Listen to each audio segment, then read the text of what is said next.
নমস্কাৰ শ্ৰদ্ধা শিক্ষাগুৰুসকল শিক্ষা সেতু এপত TARLৰ মিডলাইন এছেছমেণ্টটো কিদৰে ছাবমিট কৰিব আৰু তাৰ আগত কি কৰণীয় আছে সেই সম্পৰ্কে আজি ভিডিঅ'টো। তো ফাৰ্ষ্ট অফ অল আপুনি কৰিব লাগিব কি আপোনাৰ হেণ্ডছেটত যিখন হেণ্ডছেটৰ দ্বাৰা আপুনি এছেছমেণ্টটো ছাবমিট কৰিব সেই হেণ্ডছেটত আপুনি প্লে ষ্ট'ৰটো অ'পেন কৰি ল'ব। প্লে ষ্ট'ৰ অ'পেন কৰি লৈ আপুনি চাব লাগিব তাত শিক্ষা সেতু এপটো আপডেট আছে নে নাই। সেইটো চাব হ'লে আপুনি সাৰ্চ অপশ্যনত গৈ শিক্ষা সেতু আসাম বুলি সাৰ্চ কৰি দিব। দিয়াত এই ধৰণে আহি যাব, ইয়াত চাব যদি এইটো মানে আপডেট আছে তেনেহ'লে অ'পেন আহিব, যদি আপডেট নাই তেনেহ'লে আপডেট বুলি লিখা থাকিব, আপুনি তাত গৈ আপডেট কৰি ল'ব ফাৰ্ষ্ট কথা। ইয়াৰ পিছত আপুনি যাব লাগিব শিক্ষা সেতু এপটো লৈ, তাত গৈ আপুনি শিক্ষা সেতু এপটো অ'পেন কৰি ল'ব।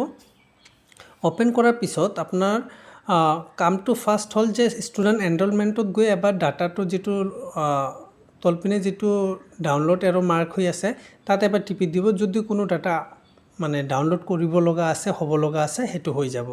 ইয়াৰ পিছত আমি যাম পোনে পোনে তলত যিটো TARL বুলি দিয়া আছে এই TARLত আহিম। এই TARLত যোৱাৰ পিছত ইয়াত যাব, এতিয়ালৈকে আজিৰ দিনত ইয়াত কোনো ধৰণৰ ৰিফ্ৰেছ এনৰলমেণ্ট বা কোনো ডাউনলোড এৰো মাৰ্ক একো নাই। চ' ইয়াত চিম্পলি মিডলাইন এছেছমেণ্ট আছে আৰু ওপৰত গেট এছেছমেণ্ট বুলি দিয়া আছে। তো গেট এছেছমেণ্ট আপুনি এতিয়া কোনো কাম নাই, এতিয়া যদি আপুনি গেট এছেছমেণ্টত যায়ও এইটোৱে আহিব, ঠিক আছে। চ' আমি যাব লাগিব মিডলাইন এছেছমেণ্টত। তো এইখিনিতে আপোনালোকক কৈ থওঁ, যদি ধৰক কালি বা পৰৱৰ্তী সময়ত যদি ইয়াত যদি কোনো ৰিফ্ৰেছ ডাটা বা ৰিফ্ৰেছ এনৰলমেণ্ট বা কোনো ধৰণৰ ডাউনলোড এৰো মাৰ্ক থাকে, এইপিনে যদি থাকে ক'তবা, আপোনালোকে কাইণ্ডলি সেই কামটো আগত কৰি ল'ব, ৰিফ্ৰেছ কৰি ল'ব বা সেই ডাউনলোড এৰো মাৰ্ক যিটো থাকিব, তলপিনে এৰো মাৰ্ক যিটো থাকিব, কাৰ্ভ চিন যিটো থাকিব, তাত টিপি দি ল'ব প্ৰথমতে, ঠিক আছে। তো যদি নাই, একো নাই, অসুবিধা নাই, আপুনি চিম্পলি মিডলাইন এছেছমেণ্ট যি আছে আপুনি ইয়াত আহক। ইয়াত যোৱাৰ পিছত আপোনাক আগৰ দৰে বস্তুবিলাক বিচাৰিব যে কিমানজন ষ্টুডেণ্ট টেষ্ট কৰিছে আপুনি, হয়নে। চ' ইয়াত সেই হিচাপত আপুনি সংখ্যাটো ভৰাব পাৰিব। চ' যদি আপোনাৰ টোটাল 8জন আছে ষ্টুডেণ্ট ইয়াত দেখাইছে, চ' 8জনৰ ভিতৰত যদি 8জনে দিছে তেনেহ'লে অ'কে, যদি কম দিছে আপুনি ইয়াত সংখ্যাটো কমাই দিব, ঠিক আছে। কৰাৰ পিছত আপুনি গ' টু লেংগুৱেজ এছেছমেণ্ট যি আছে গ' টু লেংগুৱেজ এছেছমেণ্টত যাব। ইয়াত যোৱাৰ লগে লগে আপোনাক এতিয়া সেই লেভেল অনুযায়ী, ষ্টুডেণ্টৰ লেভেল অনুযায়ী বিগিনাৰত কিমান, লেটাৰত কিমান, ৱৰ্ডত কিমান, এই ডাটাটো বিচাৰিব। এইটো ক্লাছ 3, হয়নে। চ' এই ধৰণে আপুনি এটা এটাকৈ ইয়াত দিব লাগিব। ইয়াত আপোনালোকক এইটোও জনাই থওঁ, যেতিয়া আপুনি ষ্টৰীত কোনো এজন ষ্টুডেণ্টক দিব, দিয়াৰ লগে লগে চাব তলত বনাছৰ কিবাটো খোল খায়। চ' এইটো এতিয়া নিশ্চয় আপোনালোকৰ ভুল নহয়। যদি ষ্টৰীত এজন আছে, টোটাল আপোনাৰ 8জন ষ্টুডেণ্টৰ ভিতৰত কাউণ্ট হ'ব ষ্টৰীলৈকে, হয়নে। আপোনাৰ বিগিনাৰৰ পৰা আৰম্ভ কৰি বিগিনাৰ, লেটাৰ, ৱৰ্ড, পেৰাগ্ৰাফ, ষ্টৰীলৈকে 8জন কাউণ্ট হৈ যাব। বনাছত যি এজন কাউণ্ট হ'ব বা 2জন বা 3জন যিজন কাউণ্ট হ'ব, সেই কাউণ্টটো আপোনাৰ ষ্টৰীৰ পৰাই আহিব। ধৰক ষ্টৰীত যদি আপোনাৰ 5জন ষ্টৰী লেভেলৰ আছিলে, চ' বনাছত এতিয়া কি হৈছে, বনাছ কোনটো হয় আপোনালোকৰ নিশ্চয় মনত আছে যে কুৱেশ্যন যি দুটা কুৱেশ্যন থাকে, সেই দুটা কুৱেশ্যন যদি সিহঁতে ক'ব পাৰিছে আপোনাক, নচোৱাকৈ নপঢ়াকৈ যদি আপোনাক ক'ব পাৰিছে ষ্টুডেণ্ট দুটা এনচাৰ, কুৱেশ্যন দুটা এনচাৰ, তেতিয়া সেই ষ্টুডেণ্টকেইটা যিকেইজন ষ্টুডেণ্টে ক'ব পাৰিছে সেইকেইজনক আমি বনাছত দিওঁ, হয়নে। চ' ধৰক 5জনৰ ভিতৰত যদি 3জনে বনাছৰ এনচাৰটো দিব পাৰিছে তেনেহ'লে আমি ইয়াত 3 দিম, ঠিক আছে। মনত ৰাখিব, বনাছত যিটো ষ্টুডেণ্টৰ সংখ্যা সেইটো ষ্টৰীতকৈ বেছি কেতিয়াও হ'ব নোৱাৰে। আৰু যি টোটেল ষ্টুডেণ্ট এই স্কুলত ক্লাছ 3 যিহেতু 8জন আছে, তেনেহ'লে বিগিনাৰৰ পৰা আৰম্ভ কৰি এই ষ্টৰীলৈকে টোটাল 8জন হৈ যাব লাগিব, হয়নে।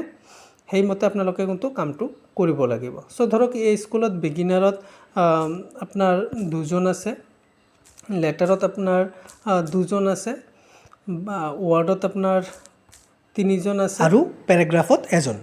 সেইমতে ফিল আপ কৰি টোটাল 8জন হৈ গ'ল ষ্টৰীলৈকে। হৈ যোৱাৰ পিছত এতিয়া আমি কি কৰিম, তলত যি গো টু এৰিথমেটিক এছেছমেণ্ট আছে সেই গো টু এৰিথমেটিক এছেছমেণ্টত আমি যাম। যেতিয়া ইয়াত যাম, এতিয়া এই এৰিথমেটিক এছেছমেণ্ট মানে মেথছৰ কথা কৈছে। ইয়াত আপোনাৰ বিগিনাৰৰ পৰা আৰম্ভ কৰি ডিভিশ্যনলৈকে আছে।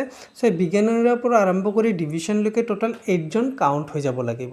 এতিয়া আপোনাৰ স্কুলত যদি এনৰলমেণ্ট বেছি আছে 20 আছে, তো 20জনৰ কাউণ্ট ইয়াৰ ভিতৰত হৈ যাব লাগিব। ঠিক আছে, যিমানজনে মানে পৰীক্ষাত বহিছে, এছেছমেণ্টত বহিছে, সেইকেইজনৰ কাউণ্টটো ইয়াত হৈ যাব লাগে। চ' সেইমতে আপোনাৰ বিগিনাৰত যদি আছে দিব 1 to 9 ডিজিটৰ ভিতৰত যদি কোনো ষ্টুডেণ্ট আছে সেইটো দিব, 10 to 99ৰ ভিতৰত যদি কোনো ষ্টুডেণ্ট আছে সেইটো দিব। ঠিক আছে, তো এইমতে আপুনি দি ল'ব। আৰু যদি ডিভিশ্যনত নাই 0, য'ত নাই একো বহাব নালাগে, অট'মেটিক 0 তাত দিয়ে আছে। তো এই হিচাপত আপুনি এবাৰ কাউণ্ট কৰি ল'ব। ঠিক আছে, লোৱাৰ পিছত এতিয়া গো টু নেক্সট ক্লাছ। যেতিয়া গো টু নেক্সট ক্লাছ কৰিব, আগৰ ক্লাছৰ কামখিনি কি হৈ যাব, কমপ্লিট হৈ যাব, ছেভড হৈ যাব। তো এইমতে আপুনি এতিয়া ক্লাছ 4টো আহিলে, ক্লাছ 4ত এতিয়া কিমানজন ষ্টুডেণ্টে আপোনাৰ পৰীক্ষাত বহিছে, টেষ্টত বহিছে, সেইটো আপুনি ইয়াত দি আছে। যদি কম হয় তেনেহ'লে কমাই দিব। তাৰ পিছত গো টু লেংগুৱেজ এছেছমেণ্টত আহিলে ছেম প্ৰচেছত আপুনি এইখিনি কামো কৰিব লাগিব, হয়নে? কৰি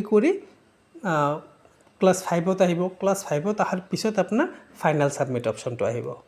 এই ধৰণে কৰি যেতিয়া আপুনি ক্লাছ 5ৰ কামটো কৰিব, তেতিয়া তলত ফিনিছ বুলি পাব। তো এই ফিনিছত আপুনি টিপি দিব লাগিব। যেতিয়া ফিনিছত টিপি দিব, তেতিয়া আপোনাৰ কি হ'ব, এছেছমেণ্ট ছেভড ছাকচেছফুলি হৈ যাব। মানে TRLত এতিয়া আপোনাৰ সেই এছেছমেণ্ট যিটো আপুনি কৰিছিলে সেইটো আপোনাৰ এতিয়া ছাবমিট হৈ গ'ল।